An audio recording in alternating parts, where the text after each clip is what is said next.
وسلم میں درود پاک کا ہدیہ پیش کریں۔ اللہم صلی علی سیدنا و مولانا محمد معدن الجود والکرم وآلہ واصحابہ الکرام ابنہ الکریم وبارک وسلم صلاۃ دائمۃ سرمدا ابدا۔ وقت کافی زیادہ ہو چکا ہے، بیان کرنے کا وقت نہیں ہے، اب جماعت کا وقت قریب ہو چکا ہے۔ چونکہ میں کافی دور سے آپ کے پاس آیا اور بیچ میں ٹریفک کے مسائل بہت زیادہ تھے، بہرکیف ہمارے حصے میں آج کے دن جتنا بھی وقت یہاں اللہ نے لکھا ہے اتنا ہم گزار کر کے جائیں گے انشاءاللہ۔ بس ایک بات عرض کرنا چاہوں گا کہ آج 15ویں شعبان المعظم ہے، ہماری زندگی کے سالوں میں سے ایک نئے سال کی شروعات ہے۔ حدیث پاک میں ملتا ہے کل کی رات اللہ تعالیٰ فرشتوں کو سارے معاملات تقسیم کر دیتا ہے، بندوں کے متعلق کیا کیا چیزیں سال بھر میں ہونے والی، اور فرشتوں کو سارے احکام بتا دیے جاتے ہیں۔ اس میں سے بسا اوقات ایسا ہوتا ہے کہ کسی کی موت لکھی گئی ہوئی ہوتی ہے اس سال، لیکن وہ بندہ شادی کی تیاریوں میں مصروف ہے۔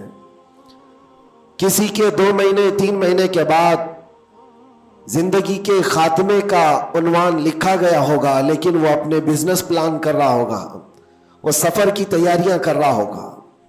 ہم میں سے بھی کسی کو معلوم نہیں کہ کل کی رات ہمارے لیے کیا حکم اللہ نے فرشتوں کو دیا ہے۔ اگر زندگی باقی ہے تو دعا کریں کہ اللہ تعالیٰ خیر و برکت والی زندگی عطا فرمائے، نیکیوں والی زندگی عطا فرمائے۔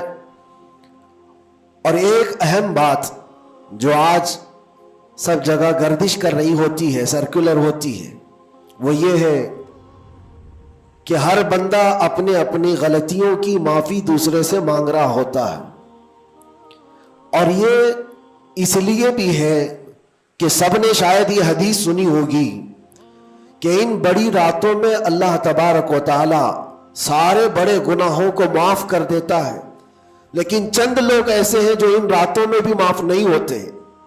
ان میں سے ایک بندہ وہ ہے جو لوگوں کے تعلق کو ختم کرتا ہے، قطع تعلق کرنے والا۔ بھائیوں میں نفرت ہے، بھائی اور بہن میں نفرت ہے، باپ اور بیٹے میں نفرت ہے، رشتہ داریوں کو توڑا ہوا آدمی، اس کے لیے بھی کہا گیا اس رات میں اس کی بھی بخشش نہیں ہے۔ اور دوسری چیز یہ ہے کہ جو ہم گناہ کرتے ہیں اس کی 2 قسمیں ہیں، 2 قسم کے گناہ ہیں۔ کچھ گناہ وہ ہیں جن کا تعلق صرف اللہ سے ہے، اللہ جب چاہے معاف فرمائے گا۔ شراب پیا، زنا کیا، غلط کاریاں کیا، جھوٹ بولا ہے، یہ سارے گناہ وہ ہیں جس کی معافی اللہ سے ڈائریکٹ کی لی جائے گی۔ اس کو کہتے ہیں حقوق اللہ۔ اللہ تعالیٰ کریم ہے، اکرم الاکرمین ہے، جب چاہے اپنے بندوں کو معاف فرما دے۔ لیکن کچھ گناہ ایسے ہیں جن کا تعلق بندوں سے ہے، کسی کا مال ہڑپ لیا ہے، کسی کا حصہ دبا لیا ہے، کسی کو گالی دیا ہے، کسی کو مارا ہے، یہ سارے وہ گناہ ہیں جن کا تعلق بندوں سے ہے، ان کو حقوق العباد کہا جاتا ہے۔ اور یہ گناہ زیادہ ڈینجر ہے، حقوق اللہ سے زیادہ ڈینجر حقوق العباد ہے، کیونکہ حدیث پاک میں ہے اللہ سے متعلق جو گناہ ہے وہ رب تعالیٰ جب چاہے معاف فرمائے گا، لیکن جو بندوں سے ریلیٹڈ ہے اللہ فرماتا ہے جب تک بندہ بندے کو معاف نہیں کرتا اللہ نہیں معاف فرمائے گا، اللہ معاف نہیں فرمائے گا۔ حضور پاک صلی اللہ تعالیٰ علیہ وسلم نے صحابہ سے پوچھا سب سے غریب آدمی کون ہے، تم جانتے ہو؟ سب سے مفلس آدمی کون ہے؟ حضور صلی اللہ علیہ وسلم نے صحابہ سے پوچھا تو صحابہ نے کہا اللہ کے نبی زیادہ جانتے ہیں۔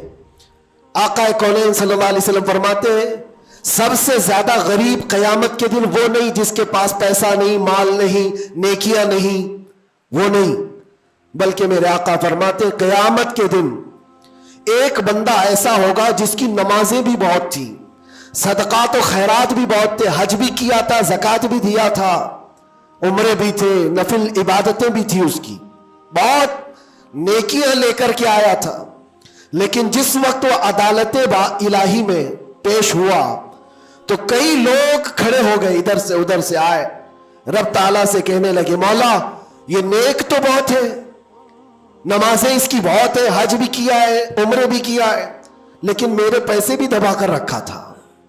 کوئی کہتا ہے کہ مولا میرا حق اس کے اوپر بنتا ہے، اس نے مجھے گالی دی تھی۔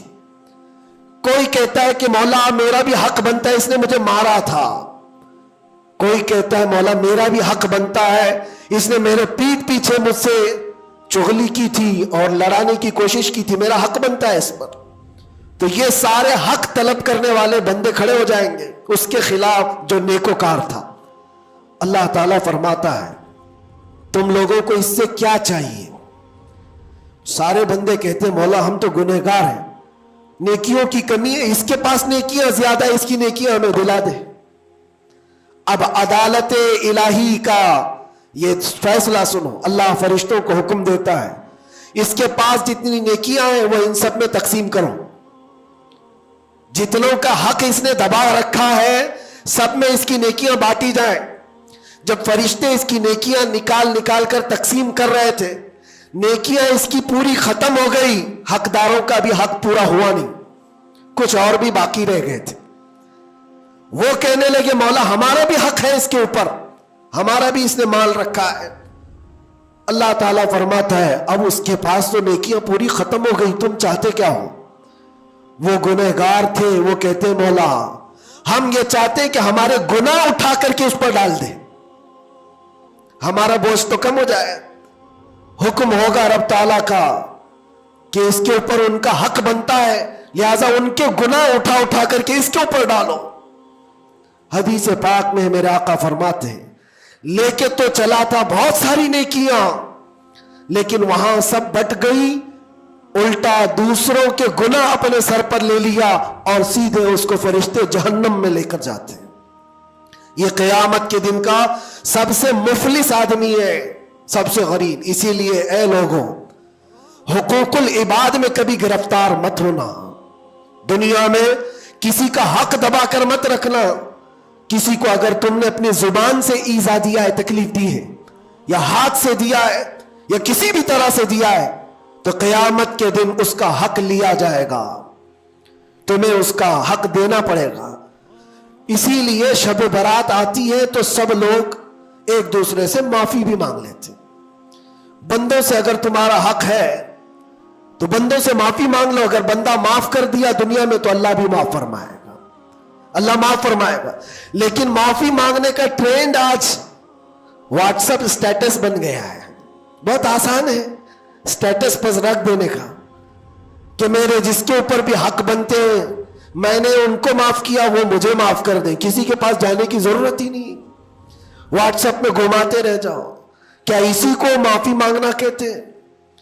معافی مانگنے میں آدمی کو جو انا ہے، جو تکبر ہے، جو شیطان اسے گھمنڈ دلاتا ہے، اسی توڑنے کے لیے تو اللہ نے معافی مانگنے کا حکم دیا ہے کہ جاؤ تم اپنے اس بندے سے معافی طلب کرو جس کے پاس جانے میں تمہیں شرم آ رہی ہے۔ اپنے نفس کو توڑو، اپنے انا کو ختم کرو، اپنے تکبر کو مارو۔ تمہاری بہن کا کوئی حق باقی تھا تو تم اگر یہ سوچتے ہو اس کے پاس کیسے جاؤں، وہ تو چھوٹی ہے، میں اتنا بڑا ہو گیا ہوں، کیا بہن سے بھی معافی مانگوں گا؟ میں چھوٹا ہو جاؤں گا؟ قدر کرو، آج تمہارے پاس وقت ہے، یہاں تھوڑی دیر کے لیے چھوٹا ہونا اچھی بات ہے۔ قیامت کے دن جب تمہارے گلے میں توق ڈال دیا جائے گا گناہوں کا تو اس وقت مدد کے لیے کوئی نہیں آ سکے گا۔ اس لیے میرے عزیزوں حقوق العباد میں گرفتار کبھی نہ ہونا۔ اللہ کے نبی صلی اللہ علیہ وسلم کے پاس ایک جنازہ آیا، حضور صلی اللہ علیہ وسلم جب جنازہ پڑھاتے تھے تو پہلے پوچھتے تھے اس پر کسی کا حق باقی ہے، کسی کا اس پر کوئی لینا دینا باقی ہے؟ جنازہ صحابی کا ہے۔ جب جنازے کے پاس کھڑے تھے تو ایک صحابی آگے بڑھتے اور کہتے یا رسول اللہ 2 درہم میرے اس کے اوپر باقی ہے اور یہ مر گیا، دیا نہیں مجھ کو، 2 درہم قرضہ اس کے اوپر میرا باقی ہے۔ حضور پاک صلی اللہ علیہ وسلم نے کیا فرمایا جانتے؟ صلو علی صاحبکم ولا اصلی علیہ، اے لوگوں تم چاہو تو اس کا جنازہ پڑھ لو، میں نہیں پڑھوں گا۔ حضور پیچھے ہٹ گئے۔ 2 درہم کا صرف قرضہ باقی تھا جن کا انتقال ہوا، اور حضور نے فرمایا میں جنازہ نہیں پڑھوں گا۔ سوچو آج 2 درہم کا بوجھ بھی کتنا بڑا ہوتا ہے۔ جنازہ رکھا ہے، حضور پیچھے ہٹ گئے۔ پھر ایک کوئی صحابی آگے بڑھتے اور کہتے یا رسول اللہ صلی اللہ علیہ وسلم، ان کی جانب سے ان کا قرضہ میں ادا کر دوں گا۔ حضور نے فرمایا کب تک ادا کرو گے؟ کہا کل کی مغرب سے پہلے پہلے میں ادا کر دوں گا۔ اللہ کے نبی نے ان سے وعدہ لیا اور اس کے بعد پھر اس صحابی کی نماز جنازہ پڑھائی۔ یہاں تو بہت سارے حقوق لے کر بیٹھے ہیں، وہ تو 2 درہم کی بات کر رہا ہوں۔ اسی لیے ہماری زندگی کا خاتمہ ہونے سے پہلے یہ حساب کتاب پہلے صاف کر لو۔ حاسبو قبل ان تحاسبو، اپنا حساب کلیئر رکھو اس سے پہلے کہ تمہارا حساب لیا جائے۔